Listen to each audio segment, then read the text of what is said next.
Vamos a ver el seminario. Es curioso, lo que quiero transmitirles no es un tema específico, un trabajo entretenido, con resultados notables.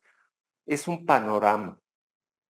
Es, es más bien describir un bosque que señalar un árbol y detenerse en sus detalles.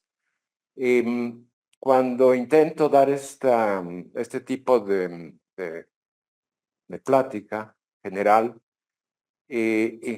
siempre me pasa, se los estoy advirtiendo, no llego al final, pero no importa, porque eh, es un panorama y es simplemente pues ir con ustedes viendo un poco de él, sino la totalidad. Siempre hay ocasión para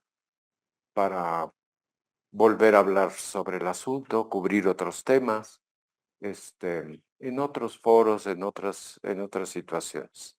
Bien, entonces, pues el título ahí, pues, ya lo vieron, y a dónde voy,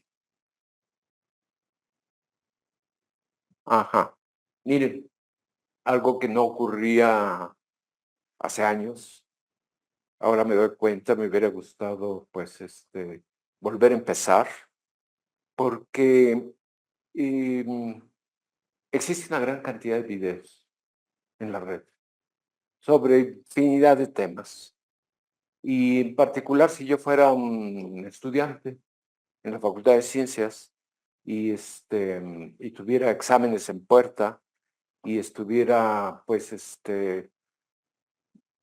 no cuidando mi tiempo, no,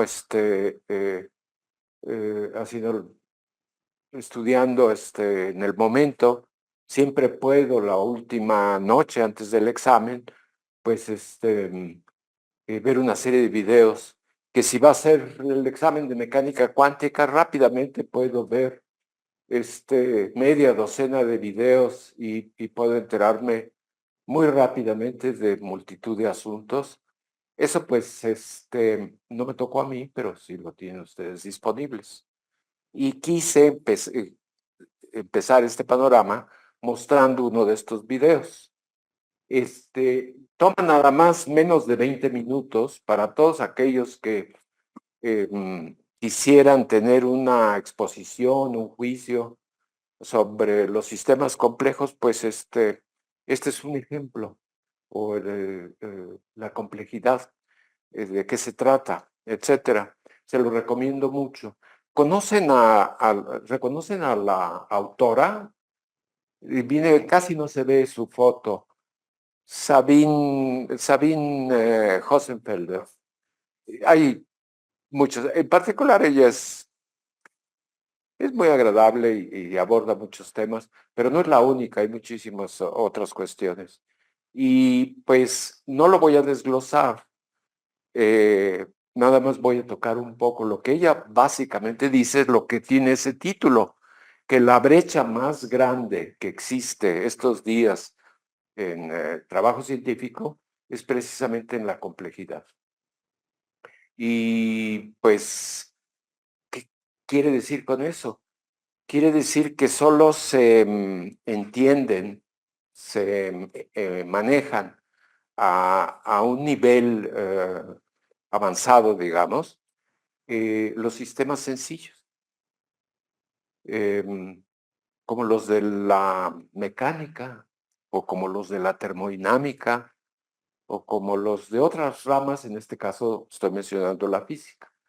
Pero si ustedes ven más lejos y piensan en esta universidad, en su área de humanidades, pues difícilmente van a encontrar em, eh, datos, gráficas, ecuaciones, fórmulas. Y lo mismo pasa si ustedes van a otra de las áreas de esta universidad, digamos las ciencias naturales, y van a encontrar no mucho. Y si se restringe, pues aún la química tampoco, pero se restringen a las matemáticas, a la física, pues concluimos rápidamente que lo que se estudian, pues no son sistemas muy complejos, sino lo contrario. Bueno, ahí viene un párrafo introductorio y vienen dos figuras, dos caricaturas, pero básicamente el mensaje que nos envía, en este caso, esta divulgadora, es que se encuentra las ciencias de la complejidad en una etapa, ella le llama precientífica. Yo no soy tan exagerado y le llamo empírica, pero quiero decir lo mismo. Piensen, por ejemplo, porque se puede pensar en la termodinámica. Pueden ustedes pensar en una etapa previa a quién sería Clausius o eh, tantos otros personajes, en la que más bien se recolectaban datos, se barajaban datos y se iban descubriendo patrones generales de conocimiento. O piensen si estamos hablando de física, también en la mecánica clásica. Piensen en cómo se describía el movimiento de los objetos antes de las leyes de Newton, por ejemplo. Bueno, pues esa es la situación que vivimos con los sistemas complejos. Es una etapa empírica, precientífica, según Sabine Hossenfelder. Y pues, ¿qué le hacemos? ¿Qué sigue? Bueno, podemos observar que muchas ramas del conocimiento pasaron de una etapa empírica a una etapa fenomenológica. En la termodinámica, pues aparecieron las leyes de la termodinámica, las tres leyes, las tres prohibiciones. En la mecánica clásica aparecieron, pues, las leyes de Newton. Y pues es un gran cambio porque ya son generales, son predictivas, y ahí no termina. Las ramas de conocimiento avanzan y finalmente alcanzan madurez, una etapa final, elegante, este, eh, diferente a la fenomenológica, y es el punto final. Por ejemplo, eso lo conocen los del auditorio que sean físicos, pues finalmente se alcanza una etapa axiomática o de primeros principios. Piensen si es mecánica, en, en Hamilton o en Lagrange, por ejemplo. Si es termodinámica, piensen en Laszlo Tisa, no en las leyes de la termodinámica, sino otra manera de verla, ¿verdad? En fin, eso es lo que quise decir con esto. Y lo más pretencioso de esta presentación es que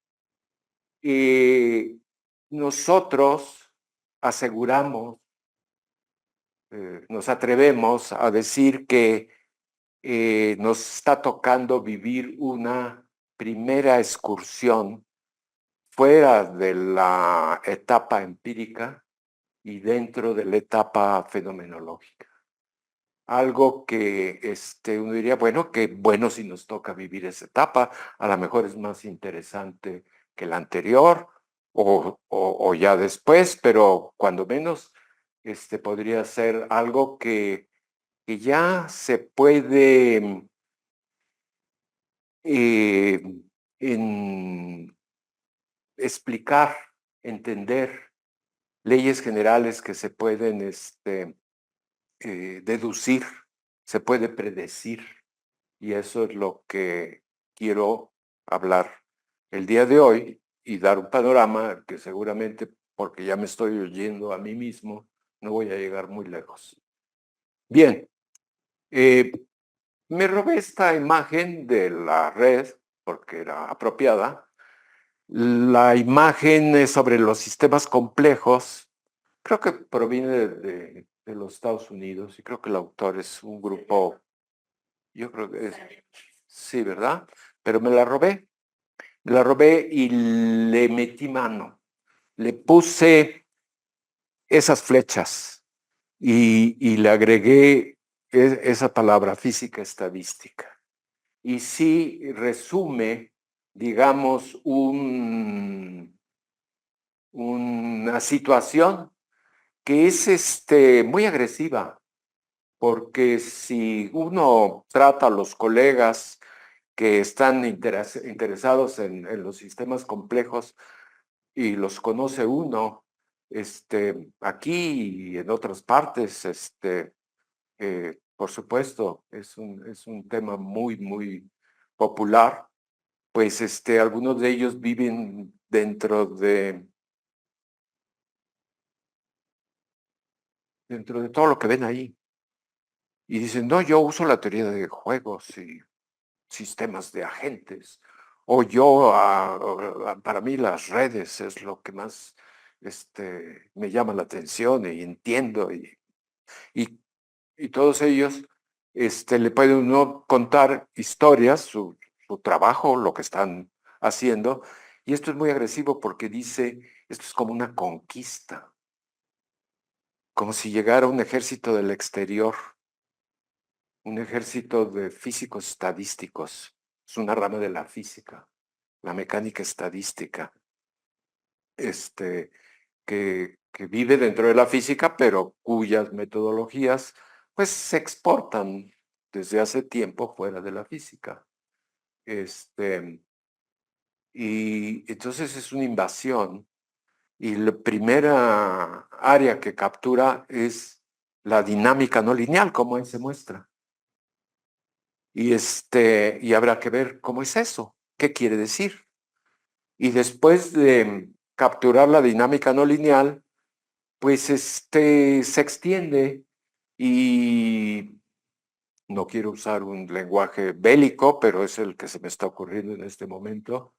A lo mejor mis colegas de alguna manera los quiero dejar sin su trabajo, decir que no se vale, que no es cierto, es bueno, pero lo que, lo que estamos diciendo es que para entrar en una nueva etapa, que ya no es fenomenológica, sino eh, empírica, sino fenomenológica, esto es lo que les quiero describir. Es algo que ha ocurrido eh, en mi caso desde hace cerca de 25 años y les quiero describir esta historia y ya dirán ustedes si, fíjense, sí estoy hablando de cosas conceptos que deben conocer como propiedades emergentes o como autoorganización. ¿Qué es la autoorganización?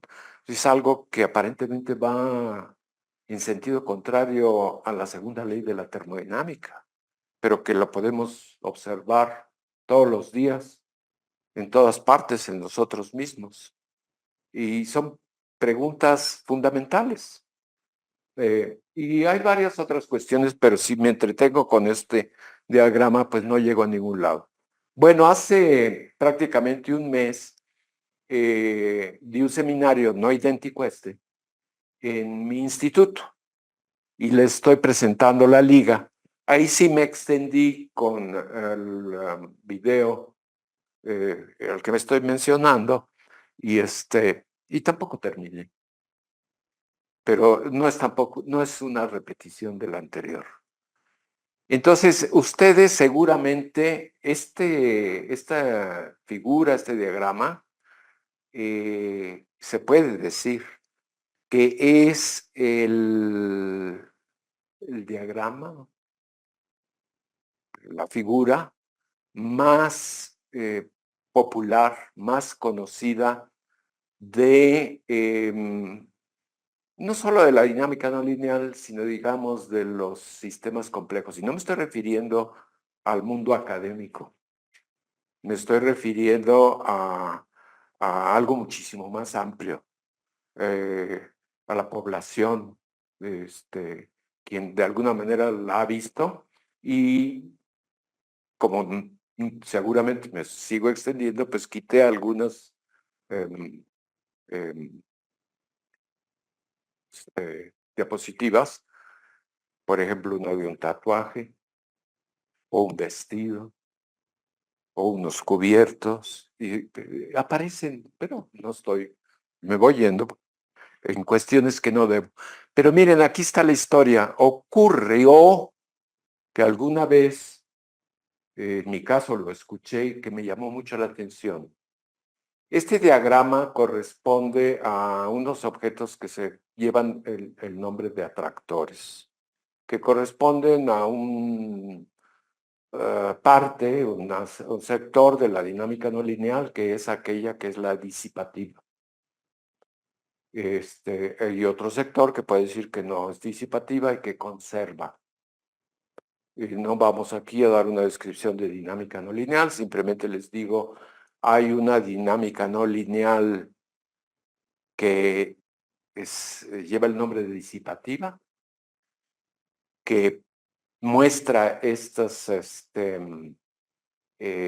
objetos que se llaman atractores, tienen su gemelo que se llama repulsor, y su dinámica es muy curiosa porque si ustedes inician la observación de una dinámica que tiene como punto de partida ya una posición de ese conjunto de puntos que es el atractor, pues ahí se pasa la vida entera. Pero si ustedes empiezan esa dinámica en un punto, en una posición que no pertenece al atractor, hay otra dinámica. Es una dinámica que evoluciona hacia el atractor. Entonces, como las dos caras de la luna. Hay la dinámica dentro del atractor y la dinámica hacia el atractor. Y figura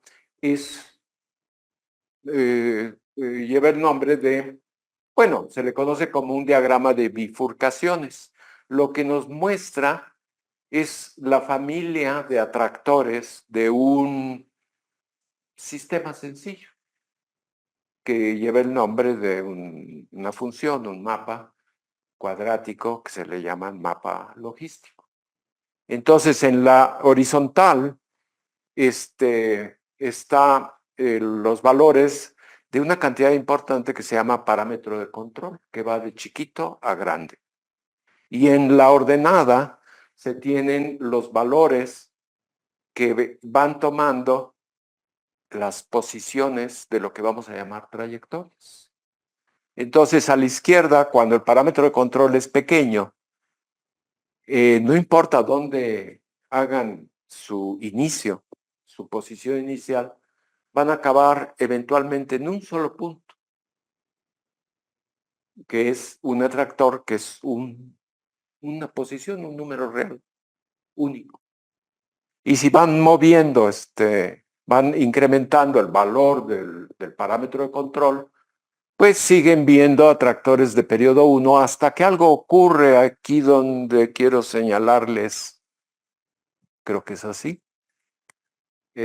Ahí ocurre una bifurcación, es decir, el comportamiento que teníamos antes, la solución, digamos, para la dinámica dentro del atractor, deja de ser una sola posición y se convierte en dos. Entonces dice que pasa de periodo 1 a periodo 2 y lo hace de la manera que poco a poco. Y luego, pues, viene otra bifurcación y se ve un periodo 4 por ahí, y luego un periodo 8, y se tiene esta cascada de duplicación de periodos que es muy famosa, muy conocida, y que pues sería usar todo mi tiempo, darles una reseña de la historia, de cómo se descubrió todas las propiedades de este mapa.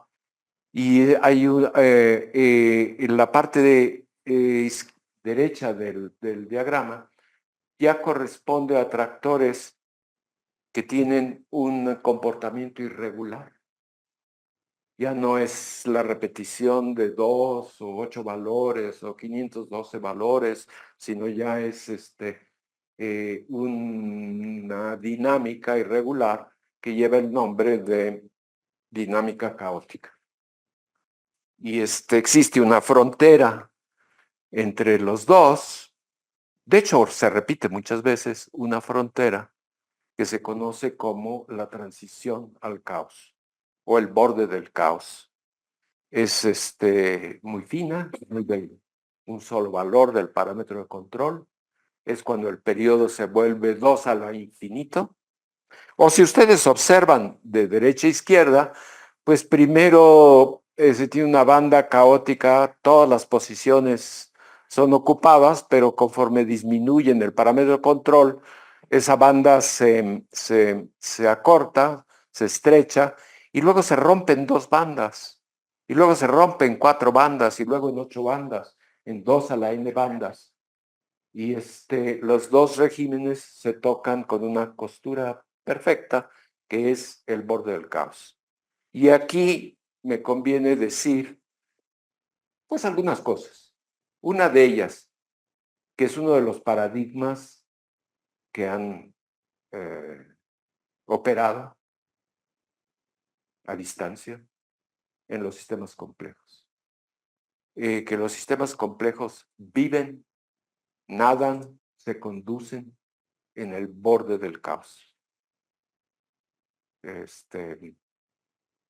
Los sistemas ecológicos están en el borde del caos. La economía de los diferentes países, bla, bla, bla. Y ese paradigma tuvo vigencia en el siglo pasado hasta finales, digamos. Sus personas que lo sostenían eran dinámicos no lineales y pues no fructificó en el sentido de que todo se quedó como paradigma y aparecieron muchos libros de divulgación científica, etcétera, etcétera. Por un lado. Por otro lado, que es la historia que estoy señalándoles, es que resulta, y esa fue una información curiosa para un físico estadístico, que los atractores caóticos cumplen con 2 propiedades que son las bases, los fundamentos de la mecánica estadística de invicta, sin ninguna derrota, de Boltzmann y de Gibbs. Una de ellas se lleva el nombre de ergodicidad y la otra lleva el nombre de mezclado. Y claro, pueden escudriñarlas, buscarlas primero en Wikipedia y luego se pueden enterrar en teoremas y en cuestiones, pero como nada más estamos conversando, básicamente es que hacen la vida sencilla para quien están en estos temas, porque la ergodicidad simplemente quiere decir que el promedio en el tiempo, que generalmente es lo que ocurre en un laboratorio, para hacer una medida transcurre un tiempo que es muy grande respecto al mundo microscópico, el promedio del tiempo es igual a otro promedio sobre conjunto de configuraciones posibles. Le llaman, proveniente del francés, ensambles, ¿verdad? Los que conocen física estadística es lo que emplean. Y la otra propiedad, el mezclado, pues también tiene un extremo muy popular, que es seguramente han oído ustedes, que es el efecto mariposa. Y que, pues conviene decir que es la flecha del tiempo. Quiere decir que hay una dirección en los procesos, vamos a decir, macroscópicos, y generan irreversibilidad.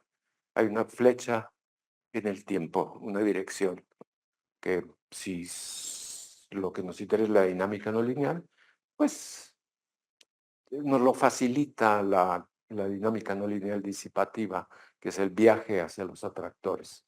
Es irremediable. Bueno, resulta ser que los atractores caóticos cumplen con estas propiedades. Entonces dicen, no me digan.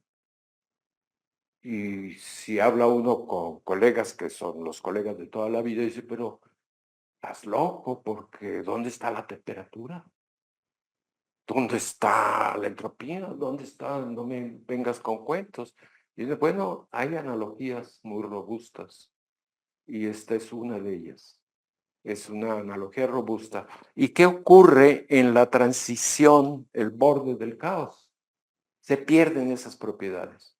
Entonces se vuelve algo muy interesante y también muy, muy atractivo porque después de todo, este sistema dinámico no lineal es accesible. Cualquiera de ustedes lo puede desentrañar con su laptop, programarlo, etcétera. Es accesible, entonces por eso dice que es como un laboratorio. Y ahí hay un pleonasmo, porque entre las personas que nos abrieron los ojos sobre esta dinámica estuvo, que murió durante la pandemia, Mitchell Feigenbaum. Eh,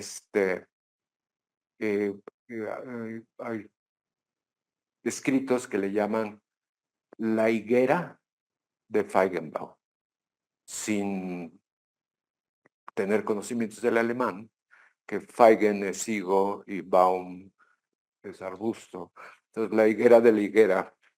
Bien, entonces, en esto nos llamó la atención, en particular a mí, hace 25 años, porque dije, pues, aquí puedo ver, entender, es el objeto ideal para entender dónde fracasa por primera vez la única rama de la física que está invicta, porque la mecánica tuvo sus accidentes y se volvió mecánica relativista y mecánica cuántica, y la electrodinámica también, y todas las ramas de la física, pero la rama de la física que es la mecánica estadística, todos nos acostumbramos de ni veas los fundamentos, no pierdas el tiempo porque te van a ganar el trabajo, la competencia, los colegas. Y aquí en el borde del caos, fíjese que estoy hablando siempre, primero era portarme mal con mis colegas de los sistemas complejos y dejarlos sin trabajo. Y ahora también aquí quiere uno pues tirarle tirar a pobre Boltzmann y Gibbs diciendo pues ahí en el borde del caos, ¿qué va a pasar? Ahí sí vas a fracasar. Bueno, esto es la dinámica no lineal, es una de estas cuestiones la que les estoy comentando. Es tan sencilla que no necesita mayor explicación. Es una función no lineal de, vamos a decir, de dos variables. Una, la que tiene la letra C, es el parámetro de control, que lo pueden fijar en diferentes valores. Y la otra es, le vamos a llamar espacio de fase. Es esa variable X, que es el dominio, es el intervalo de números reales de la función no lineal. Y todo lo que hacen, pues está dicho ahí. Y sí, pues denle un valor al parámetro de control, denle un valor inicial a la variable X, es una función de una sola variable X, real, si usted, bueno, si no les gusta, pues dice que X ya no es un número real, que es un número complejo. Y si no les gusta, pues pueden decir que es un vector. Y si no les gusta, pues puede decir que es un tensor. Y pueden, igual con el parámetro de control. Pero nosotros vamos a navegar por mucho tiempo con la variable c en un intervalo de números reales y la variable x en un intervalo de números reales. Y escogen uno, después de haber escogido c, y es x en t, el número de iteraciones igual a 0. Y entonces simplemente ven la imagen y luego retroalimenta. Y entonces les va dando una sucesión de valores que t no es tiempo, pero pues es el número de veces que han compuesto la función. Y x, pues los valores x1, x2, x lo que fuera, pues no es más que una sucesión de números, pero vamos a llamarle, ¿por qué no?, la órbita o la trayectoria. Entonces, esa órbita o trayectoria, esa sucesión de valores puede ser una repetición de valores, y digo, es que el atractor es periódico. O puede ser algo muy irregular, y entonces digo que es otra cosa. Bueno, y yo creo que ni voy a terminar la introducción por cómo pinta el asunto, pero había esta discusión hace 2 décadas o 2 décadas y un poco. Se estaban peleando mis colegas, los físicos estadísticos, unos que decían que Boltzmann y Gibbs eran para siempre y otros que decían yo ya tengo una generalización de la mecánica estadística y y realmente los argumentos pues no eran, ya eran otra cosa, eran personales. Entonces, bueno, ¿por qué no se termina esa discusión? Vamos a tomar un modelo soluble, que se pueda manejar, se pueda llegar a conclusiones, que se vean los resultados. Ya que se ven los resultados, pues va uno con ellos, donde siempre nos veíamos, o los congresos, o reuniones, o talleres donde nos veíamos, y dicen, miren, esta es la hora del café, jalen unas sillas, nos sentamos en una mesa, y esto es lo que pasa. Entonces era tan sencillo como ir y calcular, pues, qué cosas que son típicas de estos sistemas no lineales. Pues la sensibilidad a condiciones iniciales, la del efecto mariposa y su cantidad escondida, que es el exponente de Lyapunov. Y y ahí la vida es muy sencilla, porque si es periódico, no importa cómo, dos trayectorias se vuelven la misma y la sensibilidad decae como una función exponencial, siempre. Y si es caótico, las dos trayectorias que empiecen muy cercanas se separan, se divorcian y se van tan lejos como pueden, pero de acuerdo a una función exponencial. Y el número que extraen tomándole el logaritmo a esa exponencial, a esa sensibilidad, es el exponente de Lyapunov. Eso es lo más sencillo en estos casos. Entonces dije, pues, lo que hay que hacer es pues ir a la biblioteca, encontrar los artículos donde se calcula la sensibilidad de condiciones iniciales para el mapa más, el mapeo, se llaman esa función f de x, mapas, mapeos, se componen, y y el típico, pues el primero que es no lineal es cuadrático, es una parábola, y entonces pues quiero ver en la biblioteca los trabajos donde aparece la sensibilidad a condiciones iniciales en la transición al caos, en donde la duplicación de periodos termina y es la frontera con los atractores caóticos. Y la gran sorpresa es que no está. Yo, ¿cómo que no está? Pues si toda esta gente para eso estaban funcionando. Y hasta existe un teoremón de un ruso, I.A. Pessin, que decía, si toman muchas trayectorias, Esas trayectorias evolucionan y hay una cantidad, es una entropía, que crece conforme avanzan esas trayectorias, conforme el tiempo pasa y crece linealmente. Porque ustedes saben en termodinámica que la entropía es extensiva, ¿verdad? Que si tienen un sistema que tiene la entropía y lo cortan a la mitad, pues cada mitad tiene la mitad de la entropía. O si lo hacen del doble, pues se vuelve del doble. Aquí es lo mismo.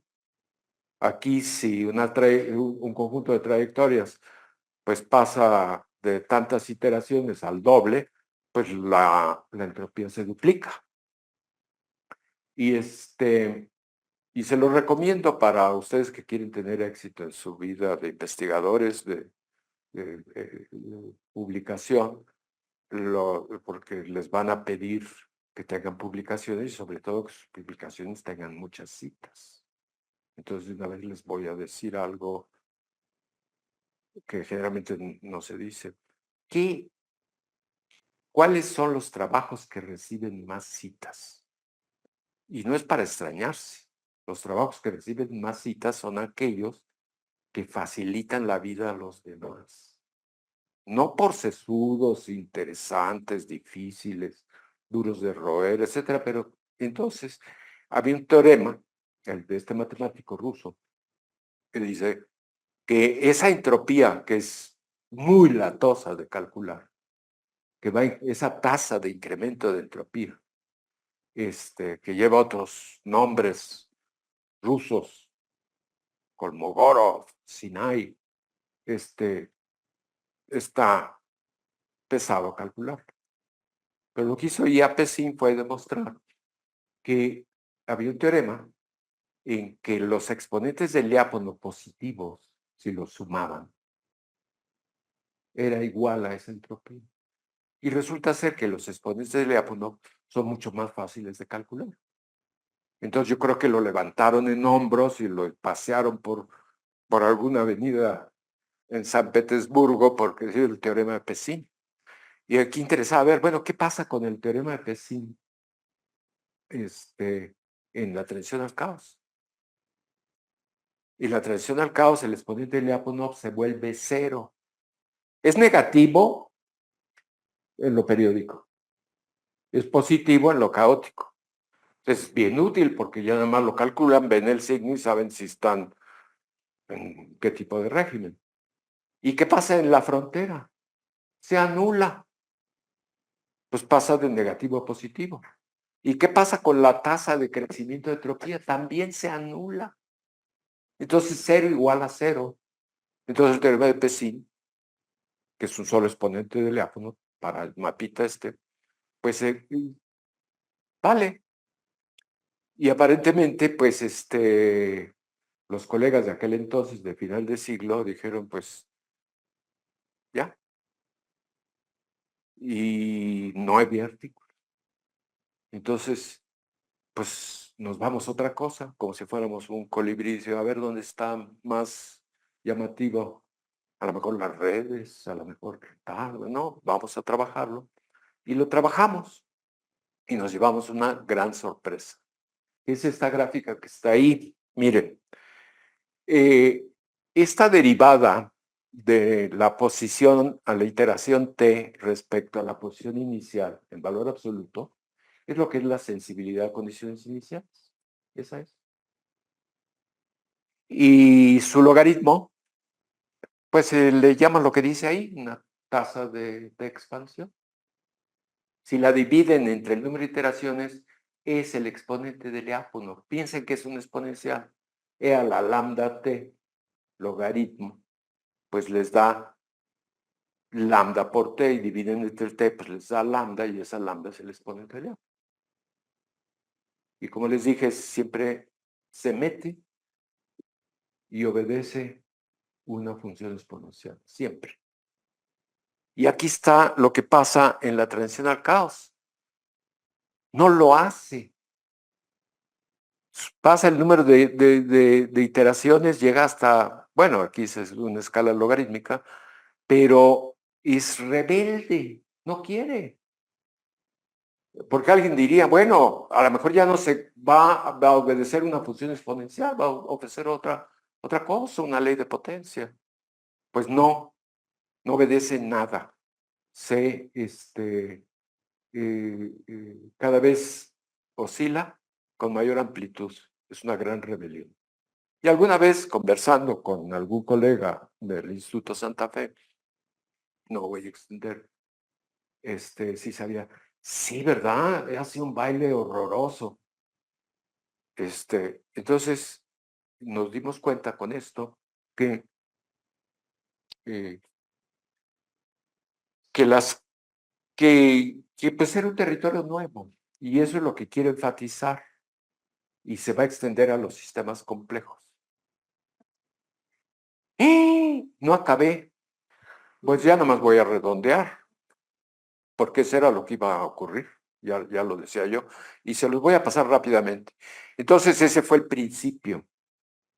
Otra cosa que también no se desarrolló fue la dinámica hacia los atractores. Ahí se están poniendo una serie de pues, posiciones iniciales en todo el intervalo de la función y se sueltan y se ve que se abren brechas, se abandonan, se va a periodo 2, a periodo 32, imagínense a periodo 2 al infinito. En general esto se consideró como una molestia, un transitorio. Estaban desentrañando las propiedades de la dinámica dentro del atractor, entonces también nos dimos cuenta de lo mismo. Entonces, ya para terminar, que me fui por las ramas, siempre me voy por las ramas y todo quedó en veremos.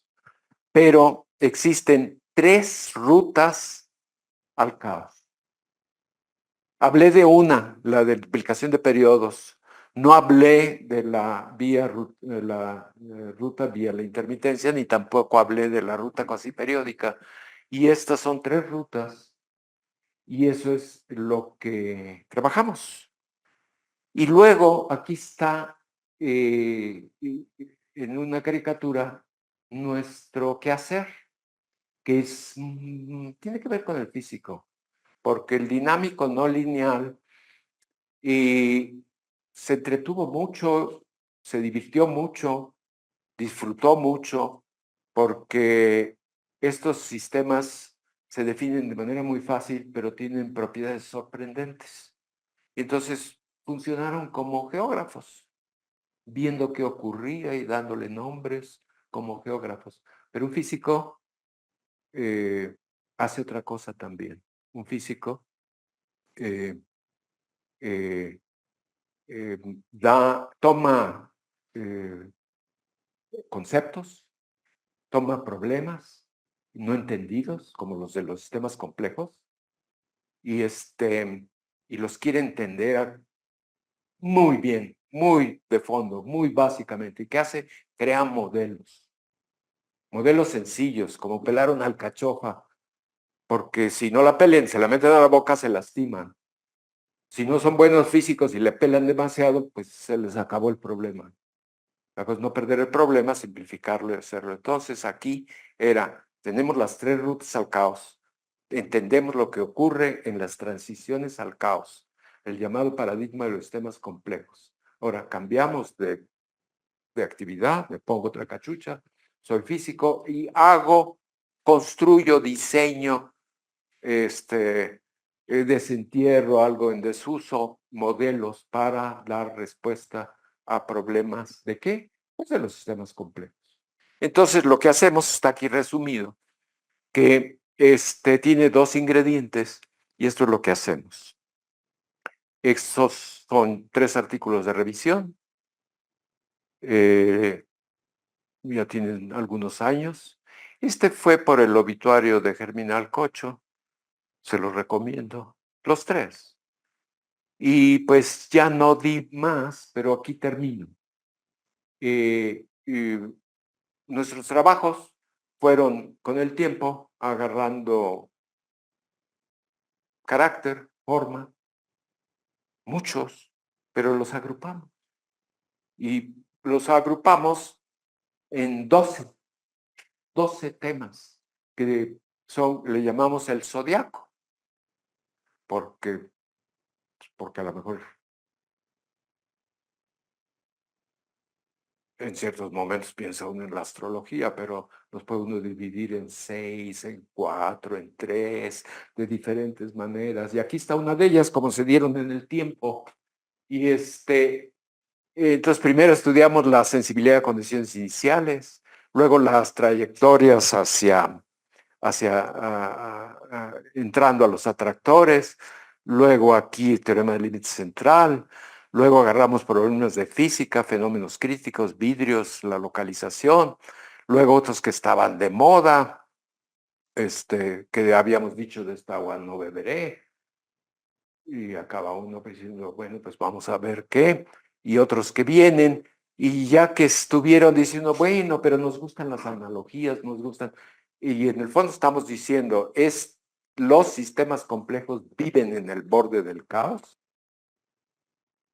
sabemos cómo tratar el borde, lo, lo dejaron libre, así que lo intentamos, le pusimos marca registrada, y hicimos todas esas cuestiones y las cosas, bueno, pero ¿qué más?